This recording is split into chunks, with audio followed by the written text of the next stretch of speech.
आत्मदाह करूँगा, आत्मदाह करूँगा। मैं कल सुबह 17 तारीख में अपने परिवार को लेके जाऊंगा डीएफओ के ऑफिस पर और वहां मैं आत्मदाह करूंगा। कि सरकारी नौकरी, जब पेंशन की बात आती है तो वहां उन्हीं से जुड़े हुए जिस कुर्सी पर वो बैठते हैं, पेंशन में किस तरह से गड़बड़ी करते हैं वो भी यहाँ पर देखा जाता है। क्योंकि गवर्नमेंट जॉब करने के बाद में हमें लगता है कि जब हम रिटायर होंगे तो कुछ पैसा हमारे पास आएगा, उससे हमारे घर की स्थिति परिस्थिति बनी रहेगी और कहीं ना कहीं परिवार में भी जो इज्जत है वो बनी रहती है। काफ़ी साल सरकारी नौकरी करने के बावजूद भी जब अधिकारी इस तरह की मंशा रखते हैं कि उनकी पेंशन रोक दी जाती है या फिर आधी कर दी जाती है, इस तरह की स्थिति परिस्थिति भी अलीगढ़ शहर में देखी जा रही है। हमारे साथ मौजूद हैं श्री महेंद्र सिंह, सेवानिवृत्त वन रक्षक से हैं और मैं जानना चाहूँगा आखिर किस तरह की समस्या है, क्यों ये कागजों को लेकर दर बदर भटक रहे हैं। मैं पहले तो आपके चैनल को धन्यवाद करते हैं जो आपने मेरी पीड़ा को सुना है। और मेरी पीड़ा इतनी है सर कि मैं 2019 में रिटायर हुआ था, मेरा वेतन निर्धारण गलत था, तो मैंने इनसे रिक्वेस्ट करी तो इन्होंने वेतन निर्धारण की लखनऊ से जांच कराई। जांच कराने के बाद में सर उसको वेतन निर्धारण को इन्होंने मेरा सही कर दिया। सही करने के बाद में कुछ पेमेंट मेरे कर दिए और कुछ जो इनके स्तर से होने थे उन्हें रोक लिया, रिश्वत के कारण इन्होंने रोक लिया, साहब मुझे नहीं दिया। उसके मैंने रिक्वेस्ट करी तो उसके बाद में फिर इन्होंने जो है ये कहा मुझसे कि आप इसके ऊपर को अपील करिए। मैंने अपील कर दी, अपील का निस्तारण साहब मेरी फेवर में हो गया है। इन्होंने कमिश्नर साहब की भी नहीं मानी, उनके भी आदेश हैं, और साहब वेतन नियंत्रक लखनऊ चीफ की भी नहीं मानी। इन्होंने अब तक परेशान कर रहा।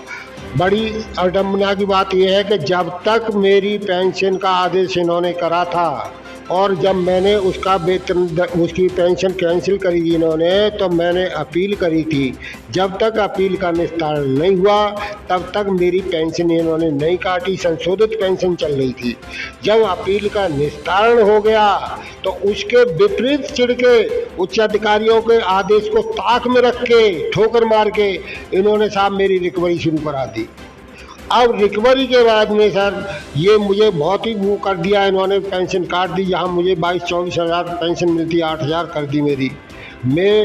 परिवार मेरा बहुत ही दुखी है और दिन रात की मुझे टेंशन दे दी। तो दिन रात की टेंशन में साहब मेरा दिमाग जो है परेशान रहता। इसी टेंशन में मेरी एक आँख जो है जड़ से चली गई। तो आप देख रहे हैं कि देखिए ये काफ़ी बुजुर्ग भी हो चुके हैं, इनके चेहरों पर झुर्रियाँ भी पड़ चुकी हैं और कहीं ना कहीं आप ये भी जानते हैं कि एक 24,000 की जो रकम थी जो मिलनी चाहिए थी उसको आधा करने के बाद में किस तरह से शासन प्रशासन के जो लोग हैं, जो पदाधिकारी हैं, उसको 8,000 कर देते हैं। अच्छा, मैं जानना चाहूँगा कि आपने वन विभाग में कितने साल नौकरी की है, कितनी सेवा दी है आपने? मैंने साहब मेरी सेवा जो है 36 वर्ष और कुछ दिन है। और मैं एक बात और कहना चाहता हूँ जो है इसी क्रम में मैंने 6 मार्च 2024 को कमिश्नर साहब के यहाँ ज्ञापन दिया था, आपके चैनल पर शो किया था। उसके क्रम में इन्होंने मुझे वेतन निर्धारण तो कर दिया कि जैसे आपका संशोधित पेंशन थी वैसे दी जाएगी, लेकिन साहब आज तक लागू नहीं कर रहे हो और उसको ये कह रहे हैं कि हमने वेतन निर्धारण कर दिया। उच्च अधिकारियों को गुमराह कर रहे हैं। ना आज तक मेरी जो पेंशन कटौती नहीं रोकी गई है और मेरे साथ में कुछ नहीं कहा। ये जो है कभी कहते हैं कि मेरे बेटे की शादी है, बेटे की शादी का 1.5 महीना हो गया साहब। रोज़ाना मैं ऑफिस जाता हूँ। मैं जो है परसों ऑफिस गया था 14 तारीख में, तो वहाँ पर साहब मुझे चक्कर भी आ गए, दिमाग की टेंशन मेरी और हार्ट की प्रॉब्लम में बीमार भी हो गया। लेकिन डीएफओ साहब ने और कह दिया आप घर बैठिए मैं कर दूँगा, लेकिन साहब कुछ नहीं कर रहे हो और मैं इतना तबाह हो रहा हूँ कि मैं जो है बहुत ही परेशान हूँ साहब। अच्छा, जिस समय पर आप नौकरी कर रहे थे, क्या आपको ऐसा लगा था कि कभी हमारे जीवन में इस तरह की परिस्थितियों का सामना करना पड़ेगा? जिस वन विभाग के लिए आपने अपना जीवन पूरा कुर्बान कर दिया, आप जानते हैं कि सरकारी नौकरी करने के लिए परिवार की खुशियों का गला घोटना पड़ता है। ना तो ये किसी शादी फंक्शन में जा सकते अपनी मर्जी से, ना ही ये किसी मनोरंजन में बच्चों के में शामिल हो पाते। लेकिन इतना सब कुछ करने के बाद में 36 साल देने के बावजूद आज इनकी परिस्थिति ये हो गई है कि ये दर दर इन कागजों को लेकर घूम रहे हैं। देखिए यहाँ पर ये काफ़ी फाइलें हैं, ये जो फाइलें हैं ये इन्हीं से जुड़ी हुई हैं कि दर बदर इन फाइलों को लेकर, इनके एक एक पेज को लेकर ये दिन रात पढ़ते रहते हैं कि कब मुझे मेरी पेंशन मिलेगी, जो पेंशन इनको मिलनी चाहिए। महेंद्र जी, क्या आपके ऊपर 36 साल में कभी कोई दाग लगा है नौकरी करते समय? मेरी सर्विस में साहब कोई दाग नहीं लगा, सर्विस मेरी सब बढ़िया रही, अधिकारी मुझे बढ़िया मिले। लेकिन यहाँ पर ही मुझे ऐसे अधिकारी मिले, इन्होंने रिश्वत के चक्कर में मुझे तबाह कर रखा है। और इन्होंने की पूरी सोच ये थी कि जब का 1996 से इसका एरियल बन के आएगा तो इसे अच्छा प्रॉफिट होगा, तो ये बिना पैसे ही लाभ ले रहा है और हमें कुछ नहीं दे रहा। इस लालच में इन्होंने नहीं करा साहब। और ये रिटायरमेंट होने जा रहे हैं 31 तारीख में, और मुझे लटका के जाना चाहते हैं। और क्या नाम है इनका? इनका नाम है दिवाकर कुमार वशिष्ठ है, ये अलीगढ़ के DFO पद पर है। और साहब एक बात और मैं कहना चाहूँगा, इन्होंने लोकायुक्त को शिकायत करी, उनको गुमराह करा, वहाँ पैसा दे के आए होंगे, सूचना अधिकार को गुमराह करा इन्होंने। और साहब ऊपर के जितने भी अधिकारियों को मैं कॉपी करता हूँ तो मेरी फेवर में डिसीजन आए, लेकिन इनको सबको ताक में रख दिया। ये तो खुलेआम ये कहते हैं कि मैं तो ऊपर तक पैसा पहुँचाता हूँ, इनका कहना ये है, और तुझ पे जो करा जाए वो कर ले, ये कहते हैं साहब। तो आप देख रहे हैं कि कैसी मनसा लेकर ये कुर्सी पर बैठ जाते हैं ये लोग। कहने को सरकारी नौकरी इन्होंने भी की है और सरकारी नौकरी वह भी कर रहे हैं, लेकिन विषय ये है कि इनको पेंशन चाहिए और उनको रिश्वत चाहिए। ना तो ये उनको रिश्वत दे पा रहे हैं, और यही कारण है कि कोई ना कोई बहाना लेकर वो इनको हर दिन वहां बुलाते हैं और टालम टोल करते रहते हैं। आज यही कारण है कि इनकी पेंशन वो नहीं दे पाए हैं, क्योंकि अगर ये रिश्वत बीच में नहीं आती और ये भ्रष्टाचार बीच में नहीं आता तो आज इनकी जो पेंशन है वो भी मिल रही होती। क्या कहना चाहेंगे?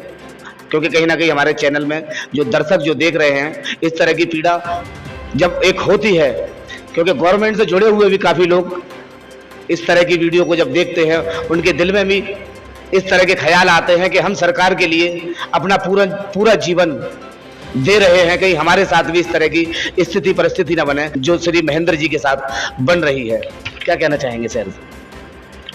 इसमें सर मैं ये कहना चाहूँगा कि देखो, अधिकारियों को भी सोचना चाहिए और इसकी जांच भी होनी चाहिए। मेरा ये है कि जब मेरे अंदर सच्चाई है तो इन DFO साहब की पेंशन रुकनी चाहिए। जब तक मेरा निष्पादन नहीं होता, मेरे प्रकरण की पूरी जांच नहीं होती, इनकी भी पेंशन रुकनी चाहिए। ये 31 तारीख मई में रिटायर हो रहे हैं, इनको भी नहीं रोका जाए। जब ऐसा मेरा विचार है। और दूसरी बात है साहब, मैं तबाह हो गया, मेरी कोई सुनने वाला नहीं है, शासन प्रशासन कोई नहीं है। इनके गुमराह कर देते हैं, उनके गुमराह में आ जाते हैं। DFO साहब का ये कहना है कि भाई पेंशन मैंने वेतन निर्धारण कर दिया। अब बताइए, वेतन निर्धारण तो वेतन निर्धारण होता है, पेंशन को निर्धारण तो करें यो। पेंशन निर्धारण करके कोषागार को नहीं भेज रहे हैं वो। इससे जो है मुझे परेशानी है, और मुझे टालम टूल करके ऐसे कहते हैं कि आज कर जाऊंगा, रिटायर होऊंगा, जब तक कर जाऊंगा। तो क्या महत्व है साहब इसका? देखिए अभी आपने बताया कि आपकी जो पेंशन है वो उच्च अधिकारियों ने कह दिया है कि ये आपकी दे दी जाएगी, लेकिन केवल उस पर आदेश ही रह जाते हैं। ये केवल आदेश कर दिए गए हैं, लेकिन जो पेंशन की जो बात है वो कहीं तक आपके सामने नहीं आई है और ना ही कोई उस पर ध्यान दे रहा। अभी आपने बताया है कि जो दिवाकर जी हैं, जो DFO हैं, वो 31 तारीख को रिटायर होने वाले हैं।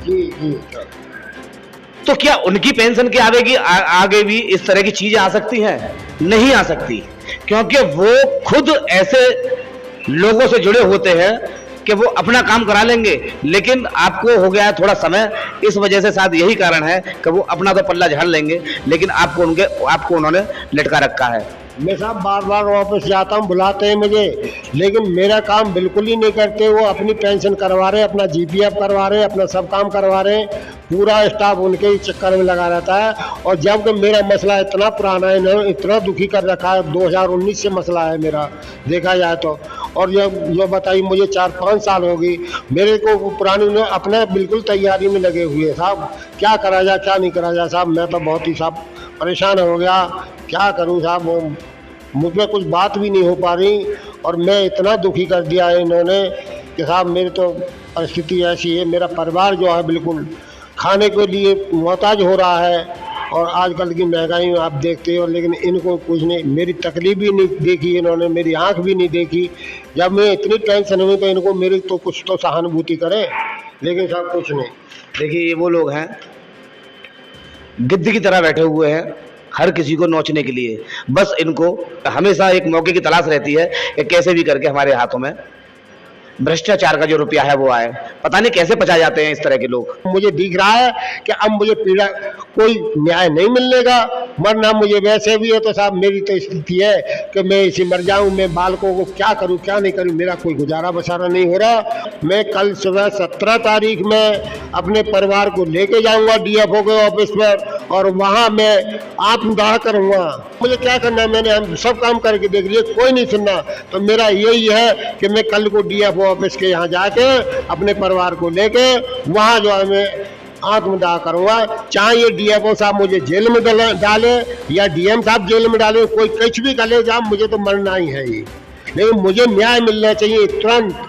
और इसमें मेरे कागज कार्रवाई होने में कोई ज़्यादा टाइम नहीं, सिर्फ आध घंटा 1 घंटा का काम है, लेकिन ये टालते हैं, कुछ नहीं कर रहे।